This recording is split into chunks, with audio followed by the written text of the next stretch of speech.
Hello बच्चों। तो अब मैंने लास्ट लेक्चर में हमने बात किया था क्रॉसिंग ओवर के बारे में। अब हम देखेंगे कि क्रॉसिंग ओवर कितने टाइप की हो सकती है। क्रॉसिंग ओवर को कितने टाइप की हो सकती है ये डिपेंड करता है कि कितने काइज़मेटा फॉर्म हो रहे हैं, number of. So on the basis of number of chiasmata we can divide the crossing overs. तो ये 3 टाइप की है basically, single crossing over, double crossing over और multiple crossing over. Single crossing over क्या है? जब दो नॉन सिस्टर क्रोमैटिड्स के बीच में एक जगह पर क्रॉसिंग ओवर होगा, यानी क्रॉसिंग ओवर का पॉइंट एक होगा, यानी एक काइज़मा फॉर्म होगा, तो उसे बोलते हैं सिंगल क्रॉसिंग ओवर। अगर डबल क्रॉसिंग ओवर, अगर ये जो काइज़मेटा फॉर्मेशन हुआ है ये दो जगह पर होगा नॉन सिस्टर क्रोमैटिड्स के बीच में। और एक होता है मल्टीपल क्रॉसिंग ओवर, यानी जब 3 या 3 से ज़्यादा क्रॉसिंग ओवर पॉइंट्स होंगे, यानी 3 या 3 से ज़्यादा काइज़मेटा फॉर्मेशन होंगे, तो क्या हो जाएगा? Multiple crossing over. Multiple crossing over बहुत रेयरली होता है। डबल क्रॉसिंग ओवर को भी हम फर्दर 2 सब डिविजन्स कर सकते हैं इसके। एक होता है रेसिप्रोकल डबल क्रॉसिंग ओवर या रेसिप्रोकल क्रॉसिंग ओवर, इसको 2 स्ट्रैंड डबल क्रॉसिंग ओवर भी बोलते हैं। और एक होता है कॉम्प्लीमेंट्री क्रॉसिंग ओवर, जो कि फर्दर 3 स्ट्रैंड या 4 स्ट्रैंड डबल क्रॉसिंग ओवर हो सकते हैं। ठीक है। अब पहला जो मैंने बना रखा है, यहाँ पर बना रखा है मैंने सिंगल क्रॉसिंग ओवर। तो मैंने बताया था काइज़मेटा फॉर्मेशन सिर्फ एक जगह पर होगा। तो आप यहाँ पर देख रहे हैं कि यहाँ पे सिर्फ एक पॉइंट पर ये क्रॉसिंग ओवर हुआ। ठीक है। फिर यहाँ पर एक्सचेंज ऑफ सेगमेंट्स हुआ और हमको ये रिजल्ट मिला। यहाँ फिर मैंने बताया कि अब हम बात कर रहे हैं 2 स्ट्रैंड, ये 2 स्ट्रैंड है, 3 स्ट्रैंड है, 4 स्ट्रैंड है। ठीक है। ये रेसिप्रोकल है और ये दोनों कॉम्प्लीमेंट्री हैं। तो रेसिप्रोकल क्रॉसिंग ओवर में क्या है कि सेम नॉन सिस्टर क्रोमैटिड के 2 जगह पर क्रॉसिंग ओवर होगा। तो जो इसमें क्रॉसिंग ओवर हुआ, देखिए इसमें इस और इसके बीच में हुआ, इसमें भी ये जो बीच के अंदर के जो हमने स्ट्रैंड्स बना रखे हैं इन्हीं के बीच में हो रहा है, एक इस पॉइंट पे और एक इस पॉइंट पे, यानी 2 जगह पे काइज़मा फॉर्मेशन हो रहा है between the same non sister chromatids. ठीक है। अब कॉम्प्लीमेंट्री में क्या है कि 2 नॉन सिस्टर क्रोमैटिड इन्वॉल्व से ज़्यादा होंगे, यानी कि 3 या 4 आपके क्रोमैटिड्स क्या होंगे? इन्वॉल्व हो सकते हैं। ठीक है। तो आप ये देखो कि अब इसमें ये भी इन्वॉल्व है, ये भी इन्वॉल्व है, ये भी इन्वॉल्व है, जबकि ये इंटैक्ट है। ठीक है। तो इस एक यहाँ पर बना और एक यहाँ पर बना। ठीक है। हुए 2 जगह पर ही, लेकिन क्या हुआ कि अलग अलग जगह पे हुए। ठीक है। 3 स्ट्रैंड्स इन्वॉल्व हैं, लेकिन हुआ 2 ही काइज़मा फॉर्मेशन हुए। और 4 स्ट्रैंड में भी आप देखो कि इसमें चारों स्ट्रैंड्स इन्वॉल्व हैं, एक बना ये, एक बना ये, यानी काइज़मा फॉर्मेशन हुआ 2 जगह पे, लेकिन 4 स्ट्रैंड इन्वॉल्व हैं। ठीक है। इसीलिए ये भी डबल है, ये भी डबल है, ये भी डबल है। ठीक है। इस डबल में सिर्फ 2 ही स्ट्रैंड्स इन्वॉल्व थे, इसमें 3 स्ट्रैंड्स थे, इसमें 4 स्ट्रैंड्स थे, लेकिन तीनों के तीनों में काइज़मा फॉर्मेशन सिर्फ 2 जगह पे ही हुआ। अब है कौन कौन से फैक्टर क्रॉसिंग ओवर को अफेक्ट कर सकते हैं। तो सबसे पहला तो है डिस्टेंस। तो ऑब्वियसली अगर 2 जीन्स के बीच में डिस्टेंस ज़्यादा रहेगी तो उसमें क्रॉसिंग ओवर होने के चांसेस ज़्यादा रहेंगे। तो सबसे पहला हो गया डिस्टेंस।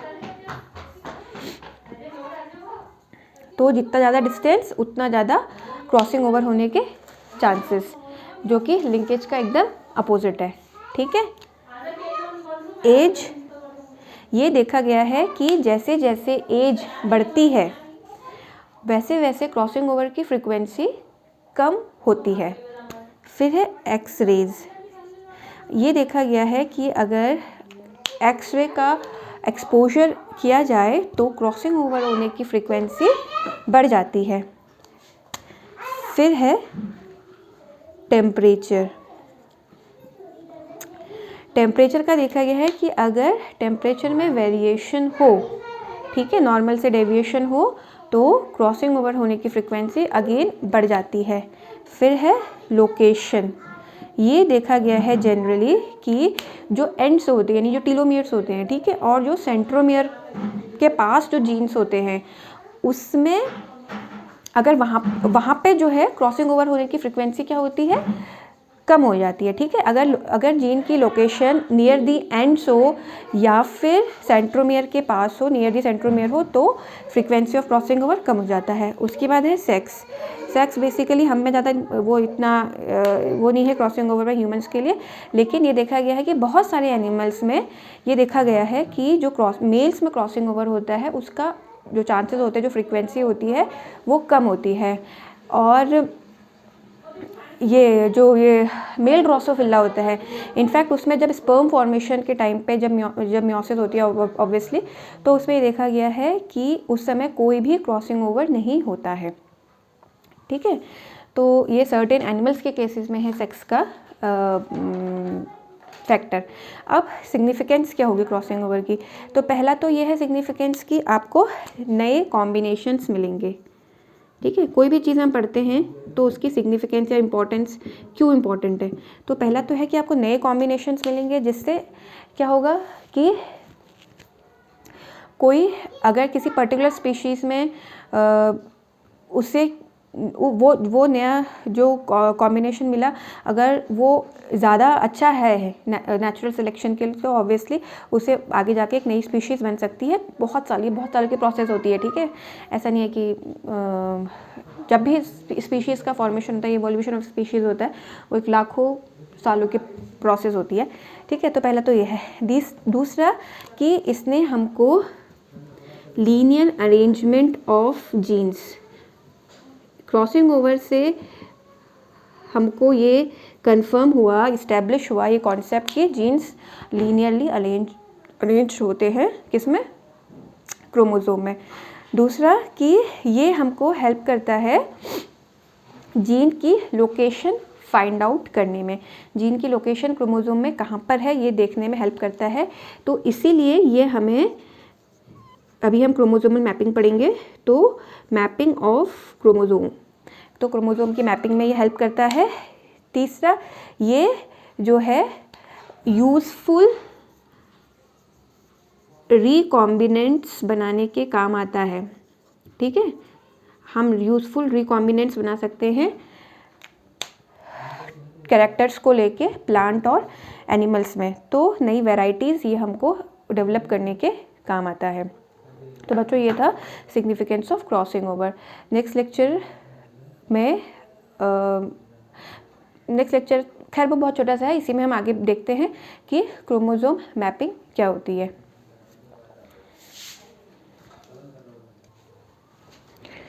तो अब लास्ट टॉपिक है क्रोमोसोम मैपिंग, ठीक है। तो उससे पहले हमें पता होना चाहिए कि क्रोमोसोम मैप क्या होता है। क्रोमोसोम मैप क्या होता है कि लीनियर यानी एक लाइन के फॉर्म में ग्राफिक रिप्रेजेंटेशन, ग्राफ्स, जब आप ग्राफ पेपर को यूज़ करेंगे, ठीक है, तो लीनियर ग्राफिक रिप्रेजेंटेशन ऑफ किसका?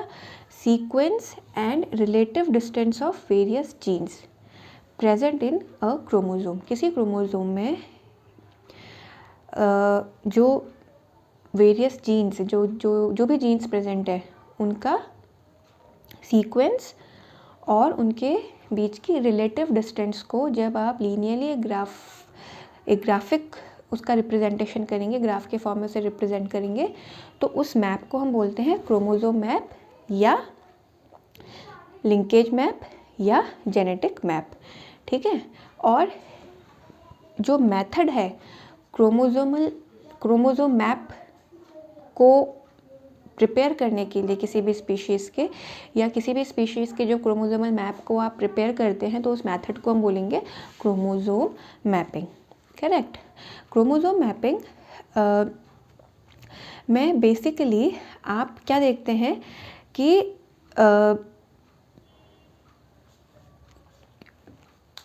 क्रॉसिंग ओवर होने की फ्रीक्वेंसी क्या होती है, क्योंकि क्रॉसिंग ओवर होने की फ्रीक्वेंसी को हम क्रोमोज़ोम मैपिंग के लिए यूज़ करते हैं या क्रोमोज़ोम मैप बनाने के लिए यूज़ करते हैं, इसीलिए क्रोमोज़ोम मैप को हम क्रॉस ओवर मैप्स भी बोलते हैं। ठीक है, तो क्रोमोज़ोम मैप कह लीजिए, चाहे लिंकेज मैप कह लीजिए, चाहे जेनेटिक मैप कह लीजिए, चाहे क्रॉस ओवर मैप कह लीजिए, एक ही चीज़ है।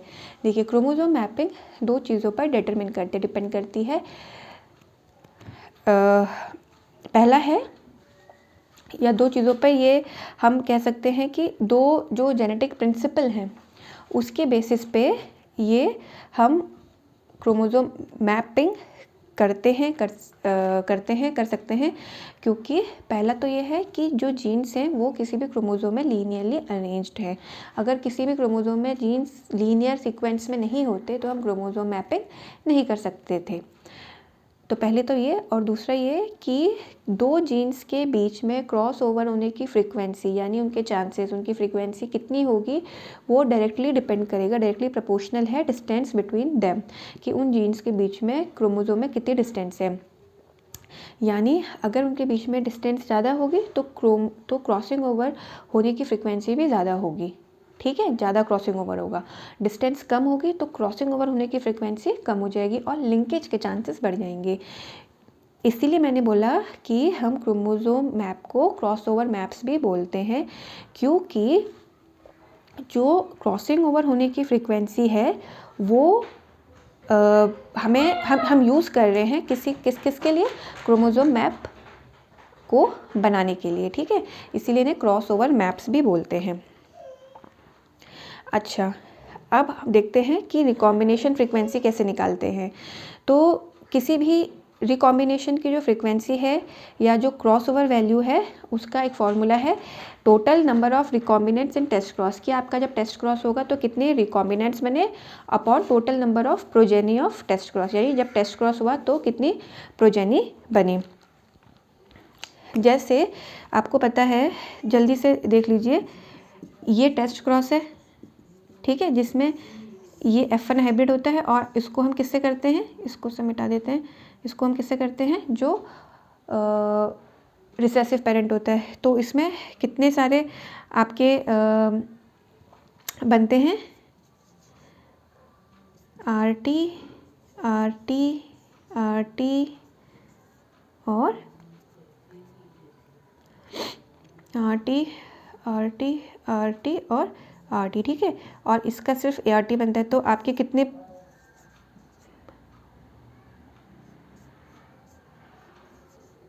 अगर मैं ये एग्जाम्पल ले रहे हैं,